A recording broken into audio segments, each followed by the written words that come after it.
And welcome to part 2 of the NPS Benchmarks Annual Survey 2016. I'm here with Jørgen Christensen. Yes, hello, welcome everybody. I'm Adam Dorrell. We're here in a really sunny afternoon in Amsterdam here, and we're really excited. We just put the final touches on the presentation, didn't we, Jørgen? Yes. Literally hot off the press. We were looking at the maths just before we went, actually. So without further ado, Ian, perhaps if you could start queuing us up, that would be great if we could go into this. So, Jørgen. 2 weeks ago, we had part 1. So just let's summarise where we went to in part 1, if that's okay. Can you talk a little bit about what we spoke about in the part 1 of the webinar? Yeah, first of all, I think we presented the survey that we did and why we did that. We had a couple of some data on the demographics who participated. Yeah. We got 640 responses, approximately, from all around the world, different types of businesses. So really a very good representation of Net Promoter doers out there. Yeah, I was blown away by the response. Yes. It was really amazing to see how involved the people were getting on it. And we really learned a few things from this, didn't we? Yes. So as we tackled the part 1, which I think was much more about the mechanics of it, how to run a successful survey. Yes. So what for you, what were some of the biggest takeaways that you had from this? I think for me the biggest takeaway was the retention part. Yeah. It was really that it's not the most important target for many of the people doing Net Promoter, but it's actually the target that is creating the greatest satisfaction with NPS. I agree. That was a real standout thing. Yeah. If I look at the things from the first part, I was really interested to see that, well, actually, most people said they got 33% response. We thought that was very high, so maybe people were inflating a little bit, or maybe they're doing it in other ways. But I really like the fact that we know that the NPS leaders set a goal. When they had a goal, they were the ones who were most happy for it. That really worked. And the other standout thing, buy-in from the top, that really worked, didn't it? Yes. That was perhaps the single most. So all of the results are available on part 1. That's available for details.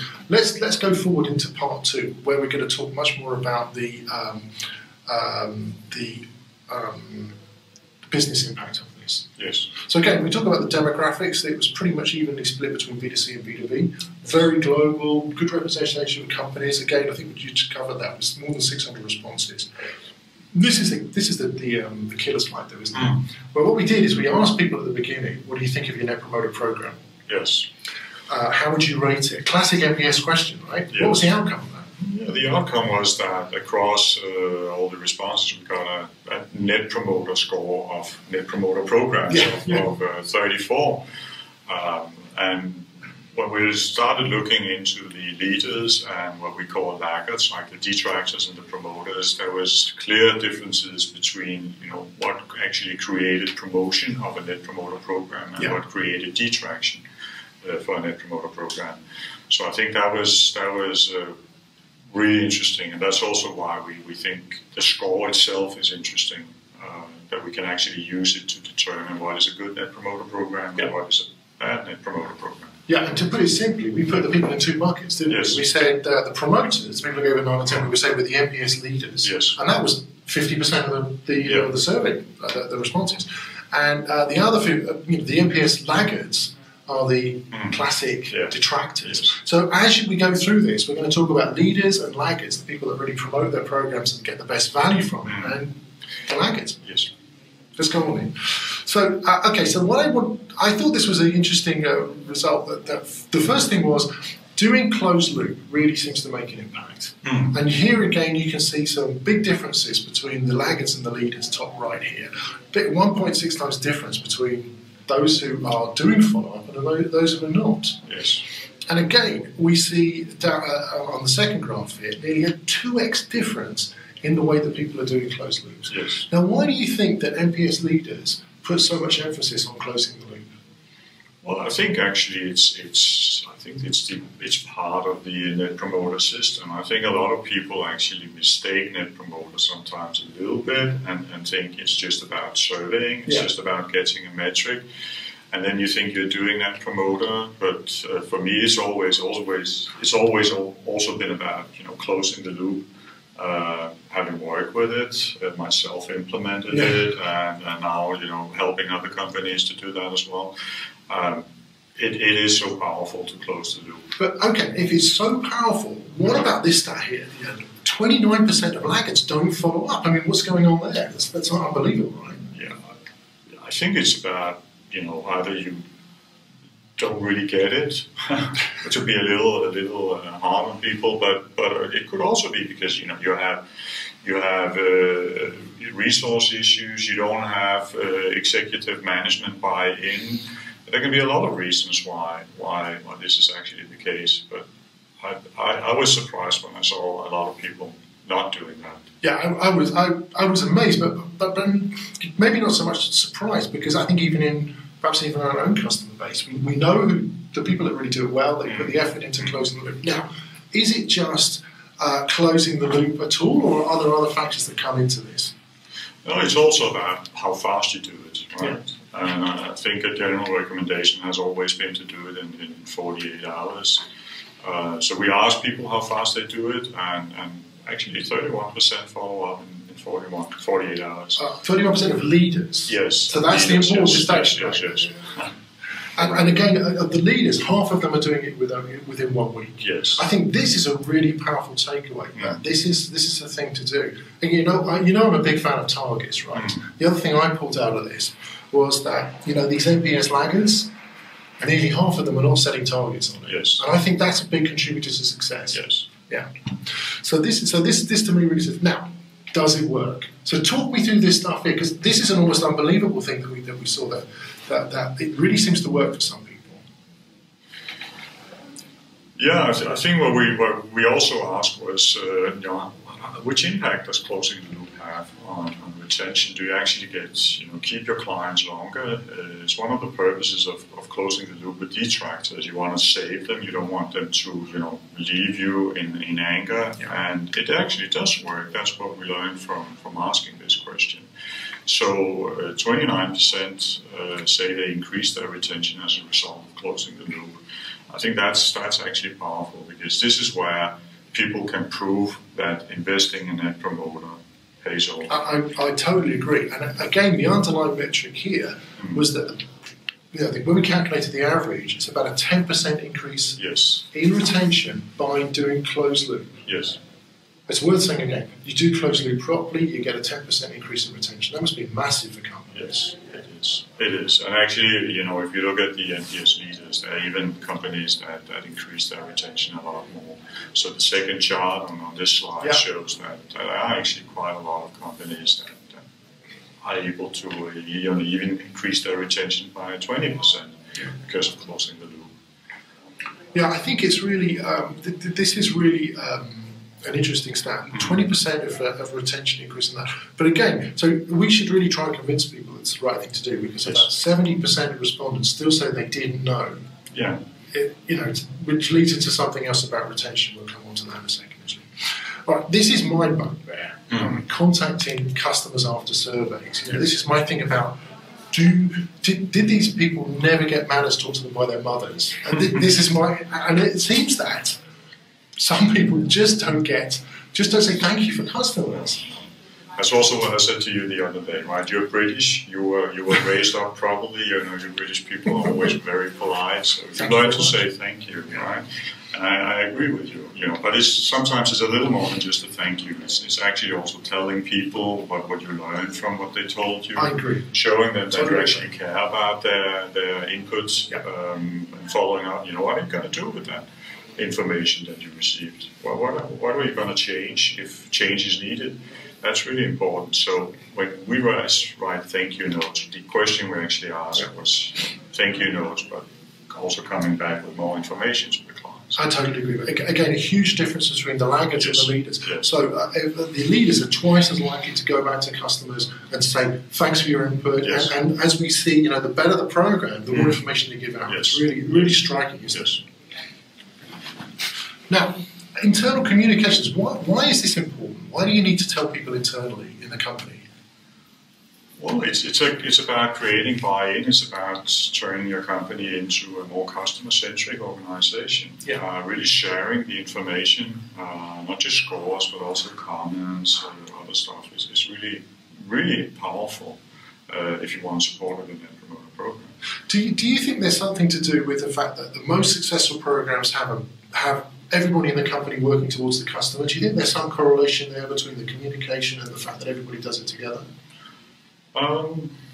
I think the more people that are working with Net Promoter, the more buy-in you, of course, get. Yeah. But I also think, I've seen companies where you share the information, you even share customer comments on an intranet site or on screens around the company, or even, in the reception area with your clients coming, visiting you, or potential clients. Not just good comments, right? Yeah. No, everything. Yeah. Right?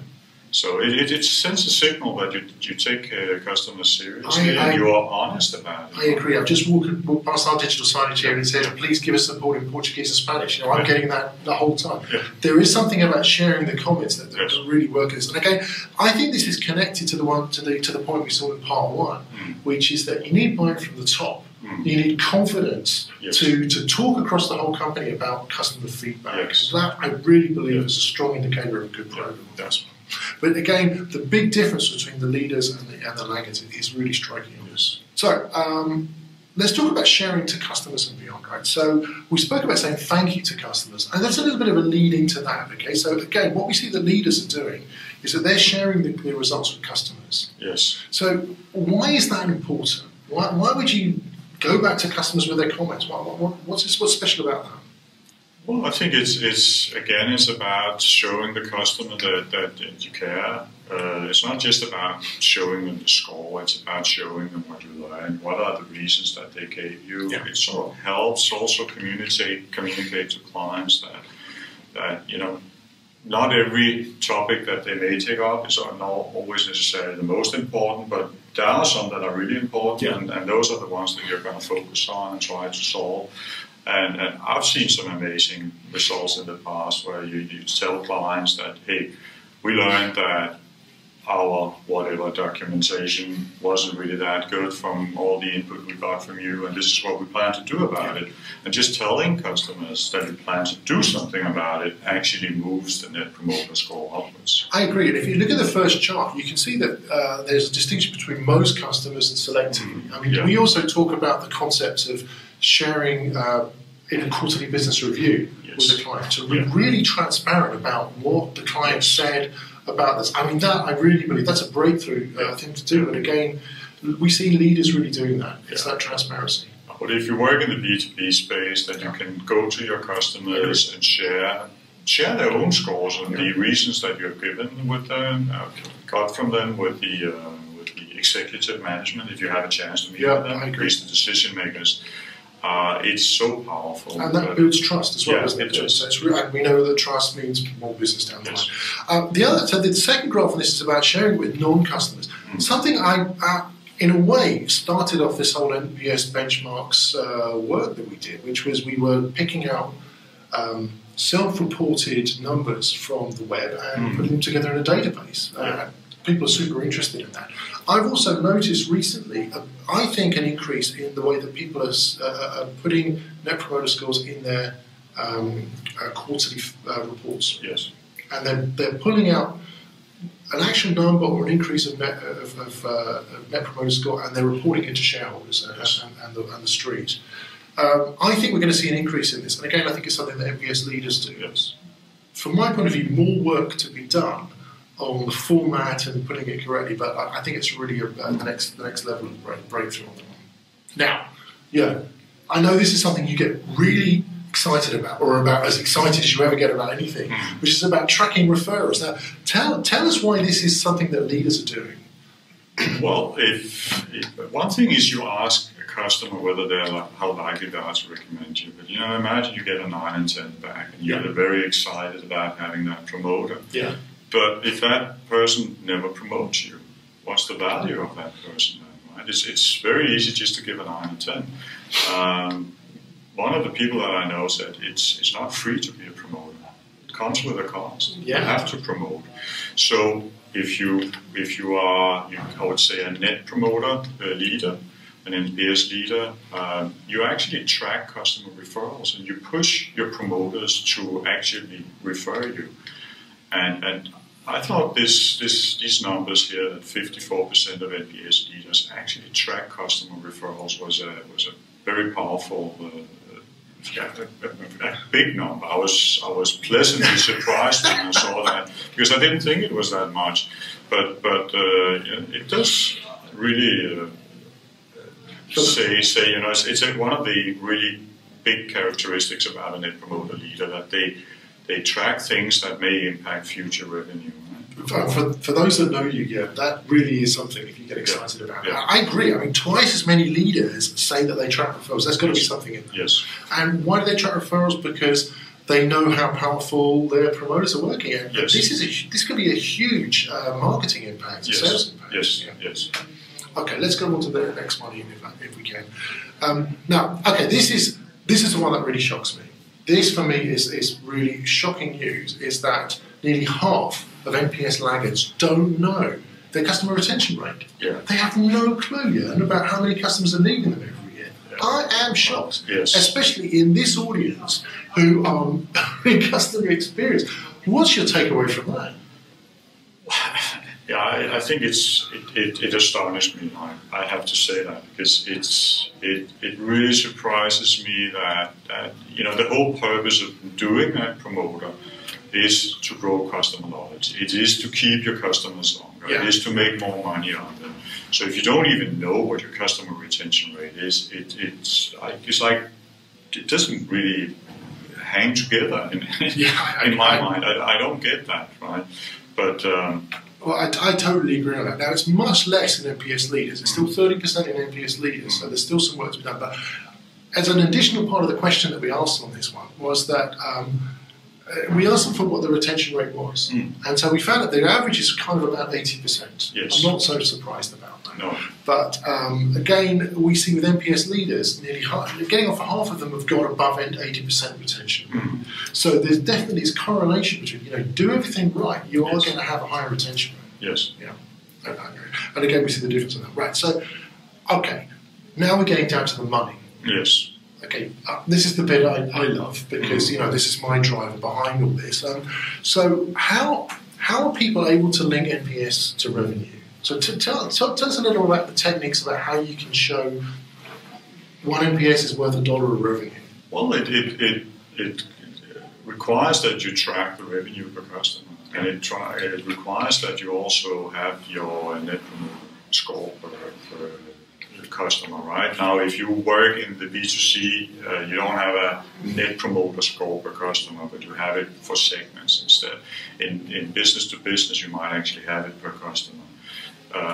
And what you just do is you see, you know, what's the value of a promoter, what's the value of a passive and a detractor, and you calculate the correlation of that, and just see, you know, how much more money do you make on a promoter versus a detractor.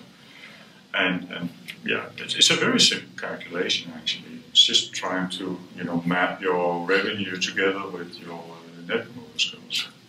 That's great. I think it's probably fairly hard for some people to start doing, and this is work that perhaps we could do. But if it's just a binary question, a yes or a no, can you improve your revenue with NPS? What we're seeing is that half of NPS leaders saying yes, you can. Yes. So if anybody's got any doubts about whether they're doing the right thing, you know, that if you do take the steps right, and we've got frankly a roadmap here for people to do this, you know, you're going to get an improvement in revenue on this. And I think this is the clearest message from this slide here. Yeah.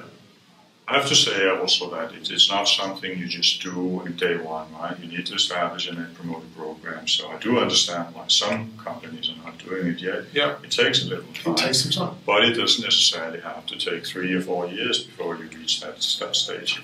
You can typically do it in a year's time. I agree. From memory, the average tenure was about 2 years from the sample that we had. We got some more stats than that. Now, let's talk about improved retention. So we're drilling down. So first, we established that yes, you can improve retention. Right? So, what are we seeing on this, and what are the numbers? 80% of the NPS leaders say it's helped them increase retention. Yes. And then what is the number? And we found that by doing an average, it's about 5% improvement overall. Yes. Again, to me, it says 5% is just a wonderful boost of retention for most people. But there's a difference. Now, the laggards are not getting so much. No, they're only getting like almost 3 times as less as the leaders. Yeah. So again, is it just if they're just not following the steps right to get to retention, or any thoughts behind the differences between them? I think it's if you don't know your retention rate, that of course those are excluded from these numbers. But even if you know them, if you're not really focusing on it, you might not really increase your retention. It's just because you're improving your Net Promoter Score doesn't mean that retention comes automatically. You need to work on that as well. And another thing is, we already had a slide on that, which was about closing the loop, where we saw an average 10% improvement, but not everybody does closing the loop properly. I think the average for NPS leaders is these 5.3%. So a pretty good number. And if I can just add one more thing, that the Net Promoter guru of all, Fred Reichel, he also wrote an article in Harvard Business Review all the way back in 1990, where he said if you can improve your retention by 5%, you improve your profit between 25 to 85%. I totally agree. So just being on par with NPS leaders here actually improves your profit enormously. I really agree. And this I think is one of the biggest takeaways here. Just do this right, you're going to get at least 5 points of retention. Now, we had some more information that came out of the survey. Now, this is stuff, in a way, fascinating. How much are people spending on their program? Now, it was an open question, so we weren't too specific about asking for these things, but we said, what is the cost excluding FTEs? Yes. And this could incorporate anything. Yes. From a SurveyMonkey type thing, or to people who are not doing it at all, to an outside agency. But the most interesting thing about this is that the NPS laggards spend 3 times the amount that NPS leaders do. Yeah. This is kind of shocking, right? So, yes. And again, if we look at the raw average on this, 156,000 a year seems incredibly high to spend on a program that you're not happy with. Yes. Why do you think they're spending so much money not getting a return? One of the results we had from the first part of the survey, the first report, was that large organizations are typically less happy with what we had from small organizations. So I actually think that plays a big role. Like if you run a small organization, you don't need to spend that much money. Yeah. But then you can say, even if you're a large organization and you spend quite a lot of money and you're still not satisfied, that is a bit strange. Yeah, I really agree.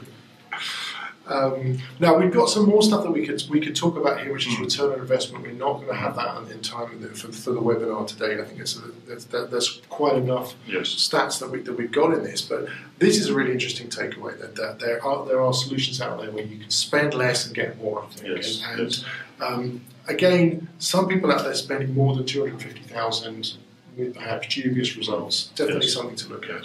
That would, if I were running that program, I would be a detractor if that happened. Yeah. So there's definitely something. There was a very high variance on this number, definitely. So let's run through the summary. Yes. We'll open for questions in a minute, but I think that for me, number one, companies haven't got a clue about the retention rates. Yes. It's pretty shocking, right? Yes. And it's very easy to measure retention. Mm-hmm. Either the company doesn't know, or the person running the program doesn't know. That's just as shocking, right? Yes. Number two, NPS programs can increase your retention between 5 and 10%. Yes. And according to the cost, we worked out 3 times ROI. Yes. Seems like a no-brainer that companies should be doing this, right? Well, we put down this, the conclusion is a good use of resources, so that's pretty good. Number 3, closing the loop. And we know that closing the loop faster has better results. Yes. Results, some of the region of 10%. Yes. Getting back to people in 2 days is where we expect the leaders to be. Yes. Yeah, there are also a lot of companies actually that aren't at how fast they go back. That does it much faster than just in 48 hours. So it is worthwhile spending some resources on that. Yeah, I completely agree. Number 4, leaders saying thank you. I mean, to me, it's a sort of a trite thing to say. It's about having manners, but it really makes a difference, doesn't it? Yes. Just you get higher response. You say thank you to people, they're going to respond to you next time. It's not yes. a one shot, is it, for these net promoter? No, we actually did, and this is not part of this survey, but I did another study where I found out that if you close the loop and you say thank you to somebody who responded, they are 21% more likely to also answer the next survey than if you don't do that. It makes sense, right? Yeah. That absolutely, it just matters, right? Yeah. And that's, I'm a Brit, but saying that doesn't. Number 5, leaders share widely in the company. Non-obvious perhaps, but it just makes total sense, right? Yeah. If you've got a score, bad news as well as good news, share it as much as possible. And again, we see the trends that people go back to shareholders with this stuff. Yes. So I'd like to thank everybody that was on the call and supported us on this, also people that took the survey, and we look forward to getting back to you next time. Thanks very much.